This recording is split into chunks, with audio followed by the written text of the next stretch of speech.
Olá, aqui quem fala é Thiago Barata, eu sou o coordenador da Coordenação Geral de Open Insurance pela SUSEP. Bem, primeiramente eu gostaria de agradecer aqui o espaço da Open Insurance Week para falar um pouquinho, né, da visão do regulador, né, do projeto do Open Insurance, que inclusive é o tema, né, do evento. Então, agradeço o espaço, né, que foi dado para o regulador poder falar. Basicamente, minha função no projeto aqui na SUSEP, né, é auxiliar o setor, né, na implementação, né, fazendo todo o que é possível, a intermediação por parte do regulador. E aqui também com a gente hoje está o Bruno Maria, que vai poder falar um pouquinho também do aspecto de TI. Obrigado, Barata. Meu nome é Bruno Maria, sou coordenador geral de infraestrutura de TI aqui da SUSEP. Trabalho apoiando aqui o Barata no projeto, né? Minha função basicamente tem sido de definir aqui, em conjunto, claro, com o mercado e com os grupos técnicos, os padrões tecnológicos que vão sustentar todo o projeto, né? Essa troca de dados dentro do contexto do Open Insurance.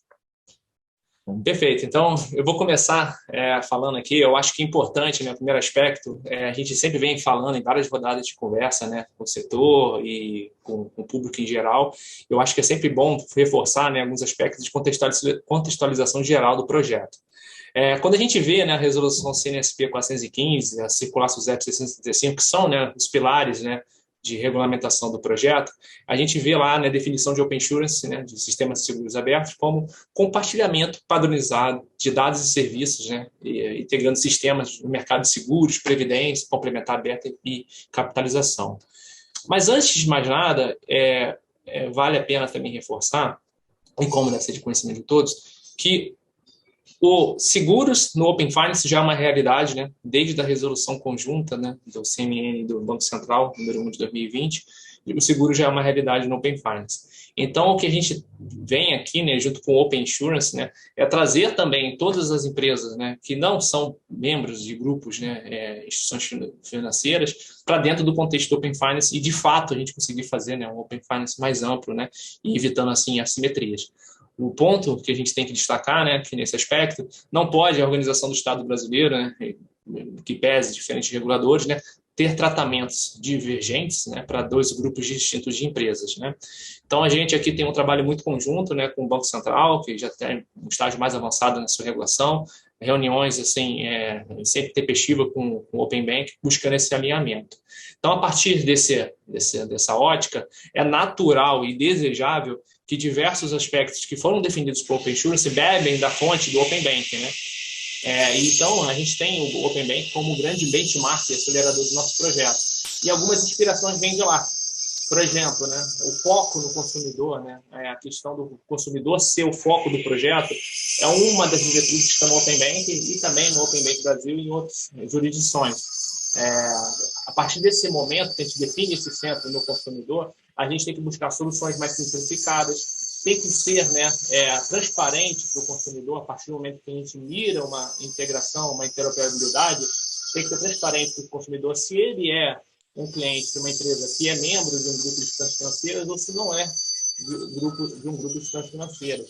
Então, esse foco, né, a gente também herdou do Open Bank. Um outro foco que a gente traz também do Open Bank, né, é o foco no incentivo à concorrência e inovação, né. É óbvio que a gente busca, né, uma eficiência do nosso setor e esses são dois pilares que têm que ser observados, né.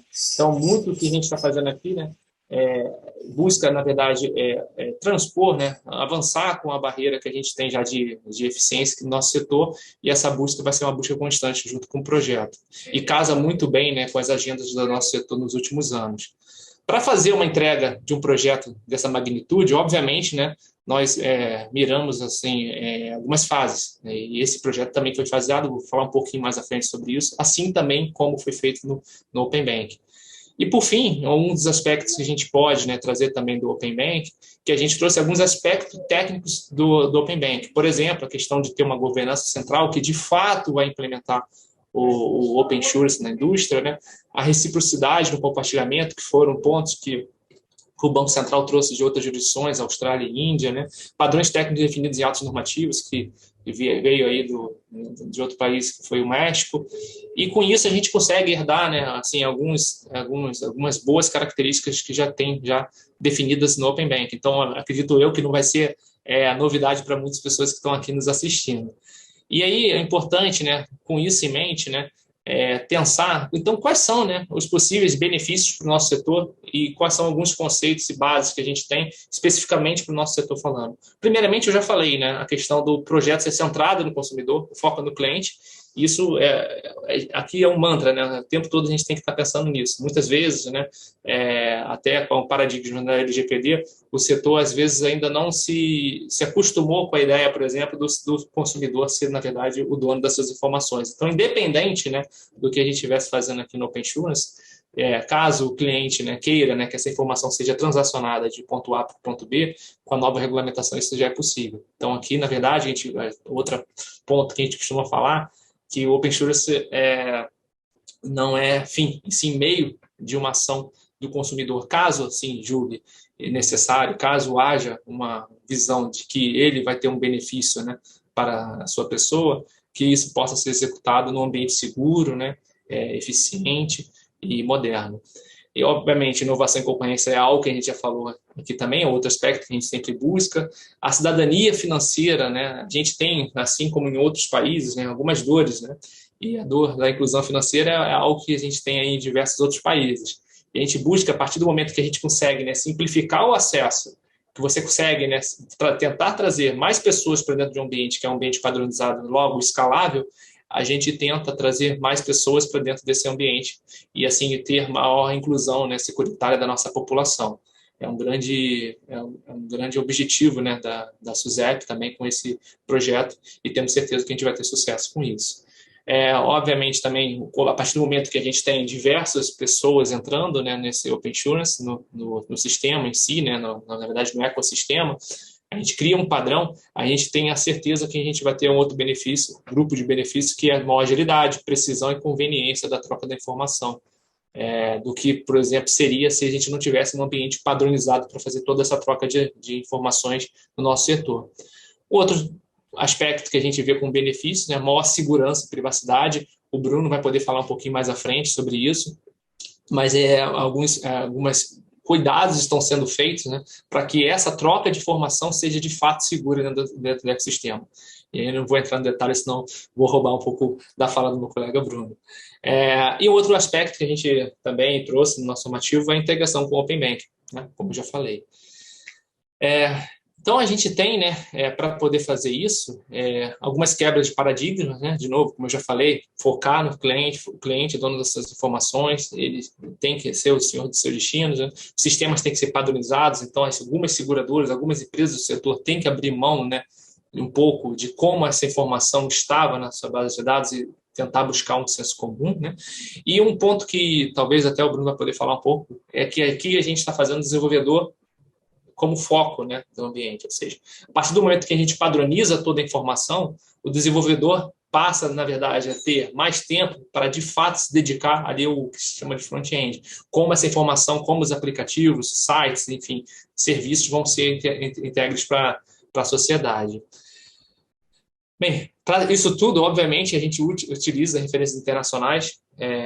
Muito embora a nossa regulação aqui acontece de uma forma distinta, em alguns países, por exemplo, a gente não tem a separação do regulador bancário, regulador securitário, por aí vai, mas o Open Finance já é um fenômeno global, né?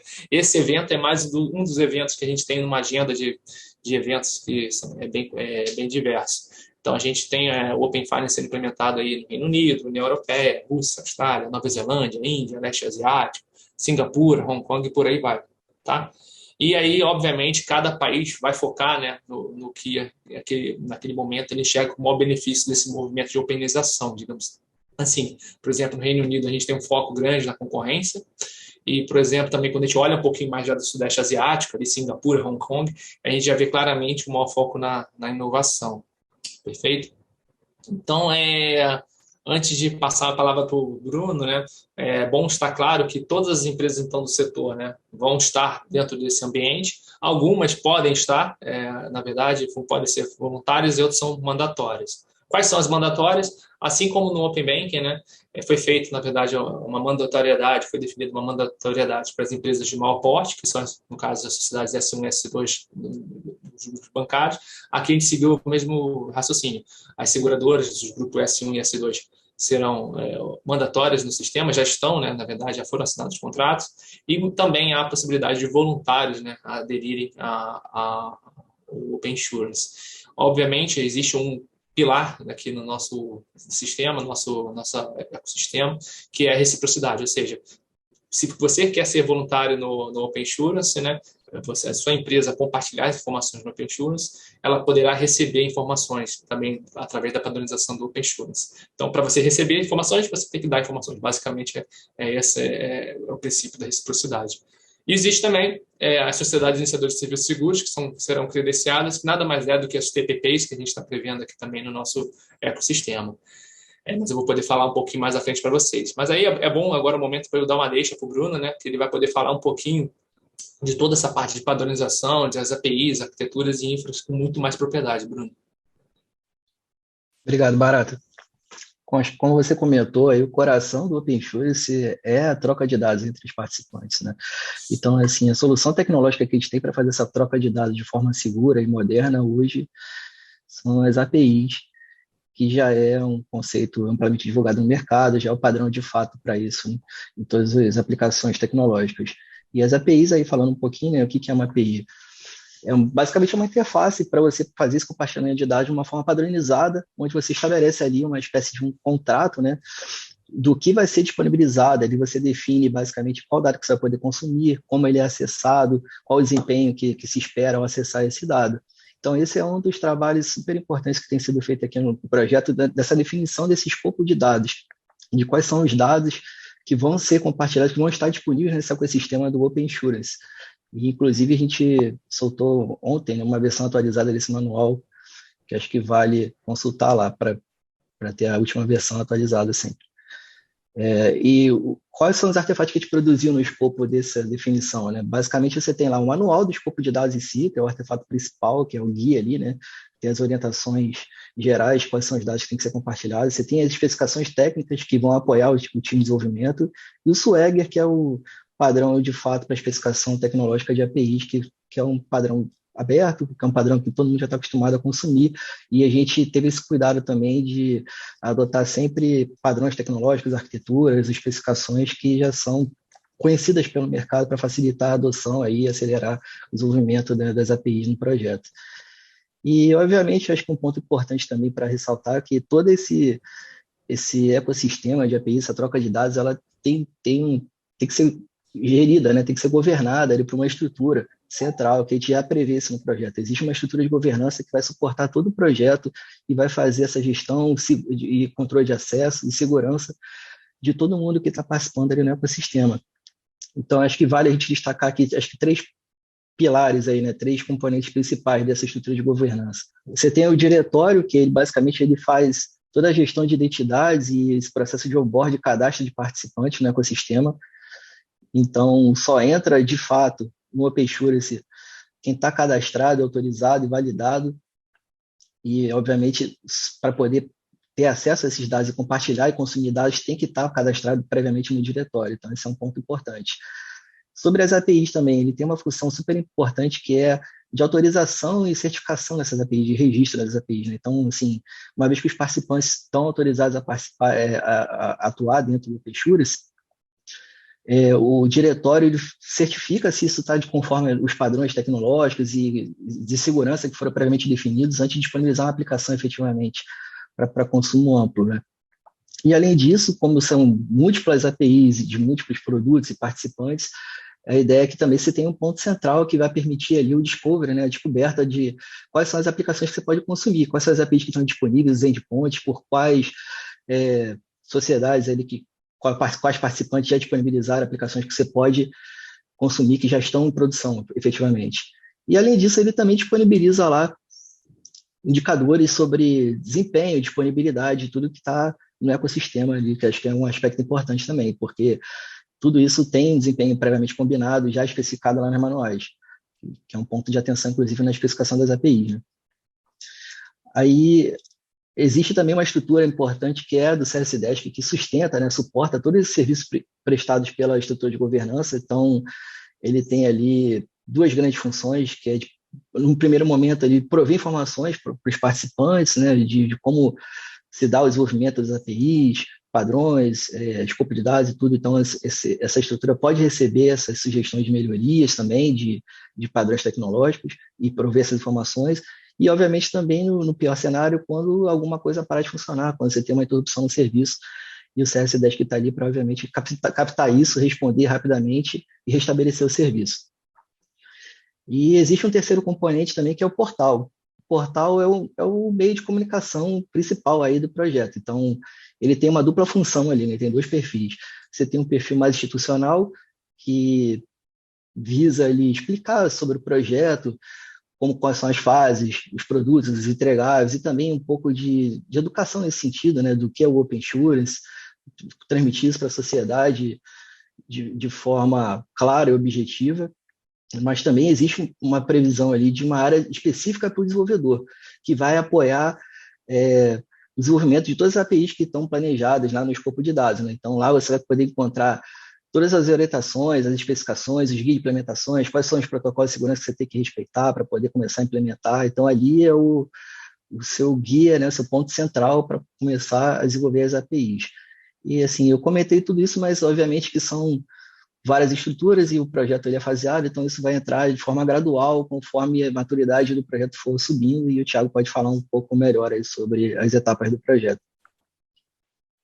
Isso aí, Bruno. Assim, como o Bruno bem falou, eu acho que tem que estar claro para todo mundo aqui, né, que é um projeto muito grande, né? Então, assim, puxar aqui para o lado da SUSEP, existem diversas áreas da SUSEP atuando no projeto. O projeto foi definido como estratégico, né? O diretor Vinícius, que hoje toca, o Eduardo Fraga tocou no início. Então, assim, a gente tem essa distribuição temática dentro da casa. O Bruno Maria, junto com o Leonardo Brasil, são os líderes aí da parte de tecnologia. Tem toda a parte de autorização, que tem uma área que vai falar sobre o assunto, que é aqui dentro. A parte de produto também, que tem diversos representantes. E isso, obviamente, é espelhado para o setor.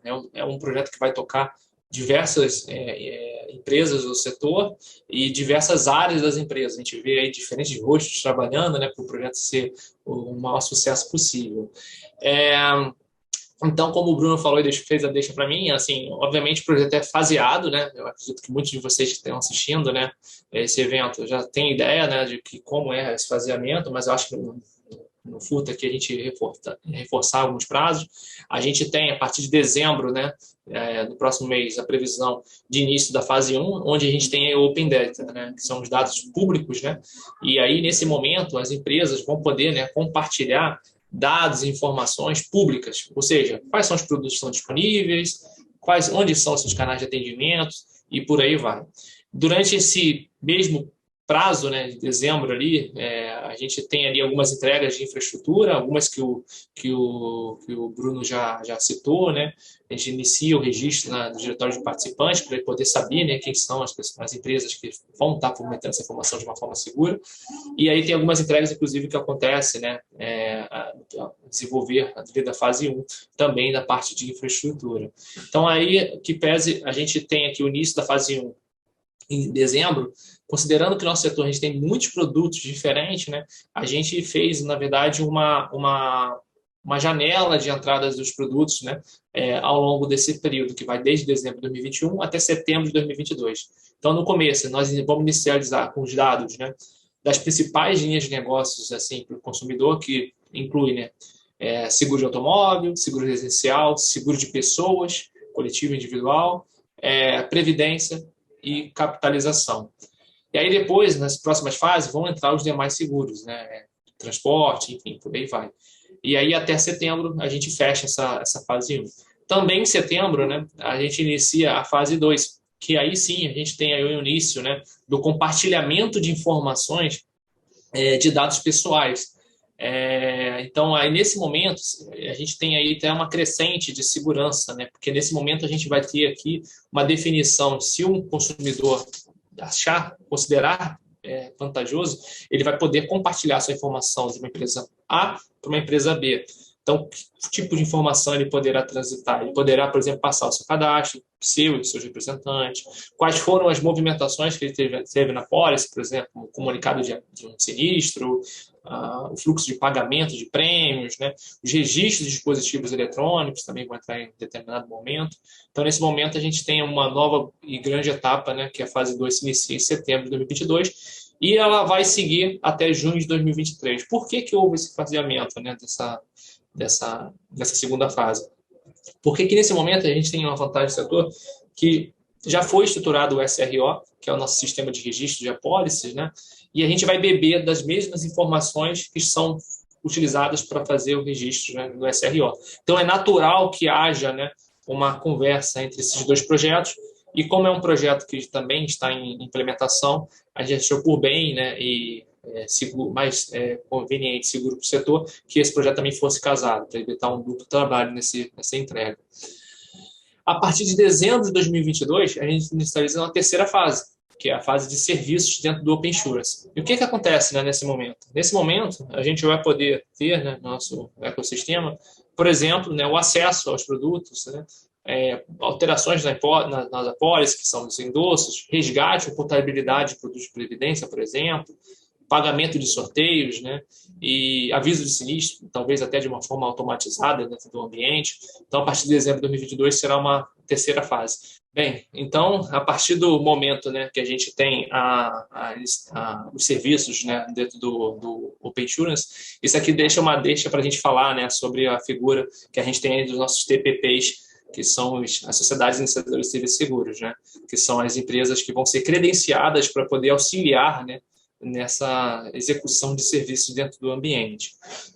Veja bem, de novo, a gente aqui não tem nenhuma inovação, digamos assim, no aspecto de ter um TPP bebendo da fonte da informação diretamente e podendo ter acesso, né, ao cliente através de aplicativos, sistemas, etc., poder de fato trazer uma eficiência, poder de fato trazer uma inovação para o setor de uma forma independente entre todas as empresas que vão estar prestando informações dentro do ambiente, do sistema.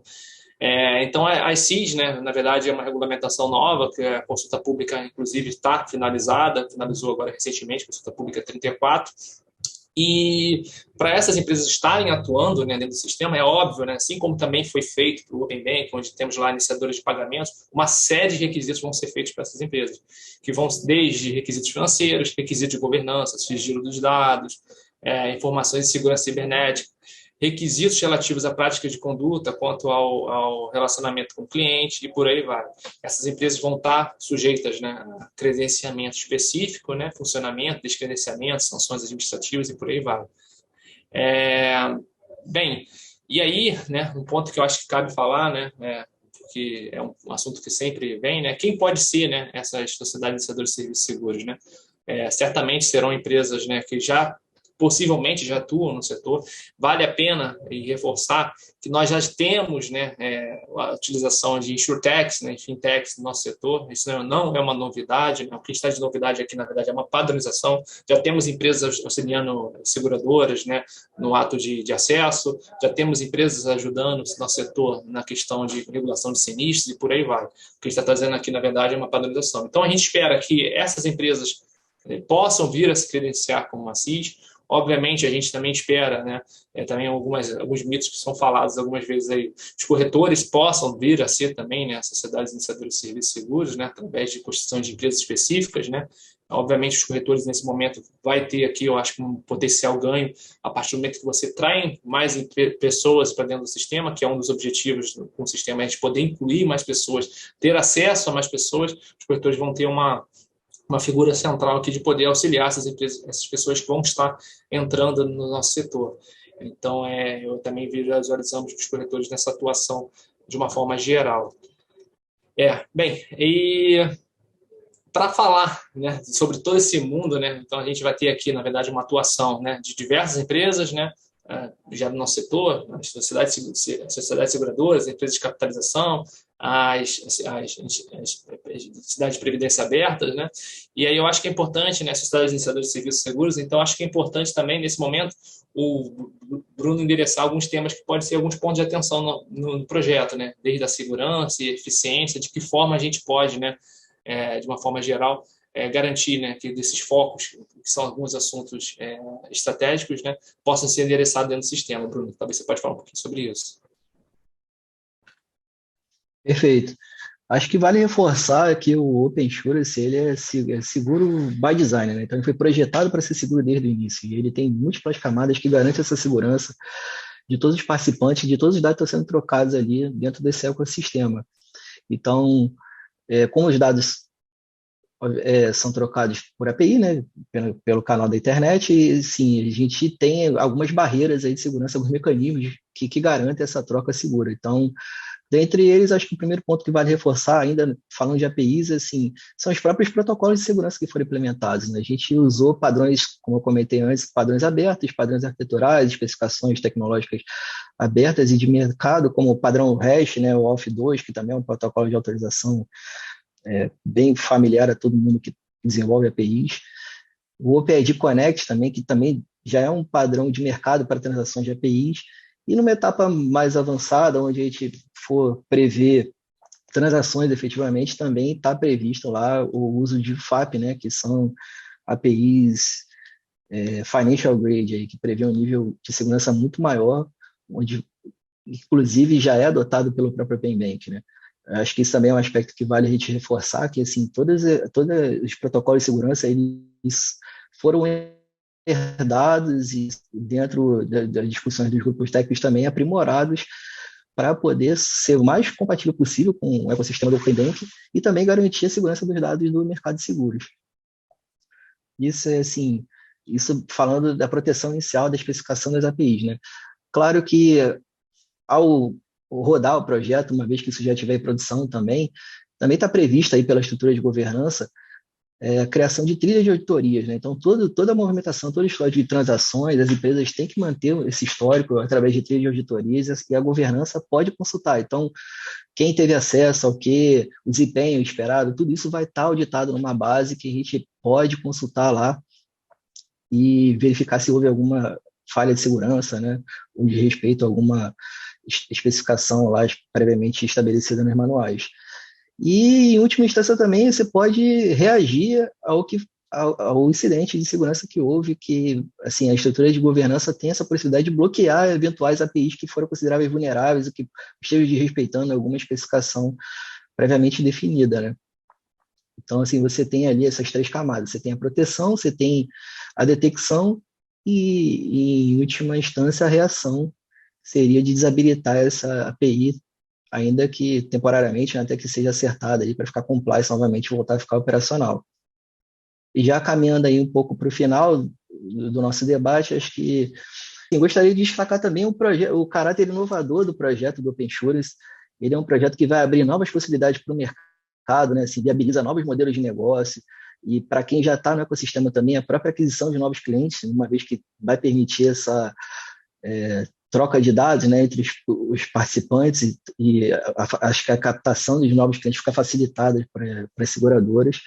E assim, tem um foco muito grande no cidadão também, né, que de fato, como o Barata comentou, passa a ser o senhor dos seus dados. Agora, respeitando ainda mais as diretrizes especificadas na LGPD, né, o cidadão é o dono do seu dado e ele decide ali efetivamente com quem ele quer compartilhar isso.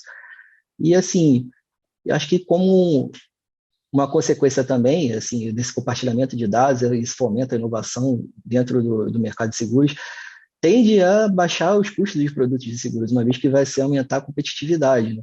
Vão surgir novos produtos, novos modelos, novas aplicações baseadas nesses dados, então a tendência é que para o cidadão passe a ter um custo reduzido. E, assim, esse é um projeto que também está alinhado às práticas globais, né? Já é uma tendência agora o Open, de forma geral, o Open Finance, então vários países já estão adotando isso, já temos aí UK, Austrália, Brasil também aí, e eu acho que esse é um rumo que, assim, sem volta, né? Daqui para frente a tendência é ser realmente tudo Open. Então, muito obrigado a todos, eu gostaria de agradecer aí a oportunidade, né, e o espaço para a gente ter esse debate muito rico aqui sobre o Open Insurance e desejo a todos um ótimo evento e até a próxima.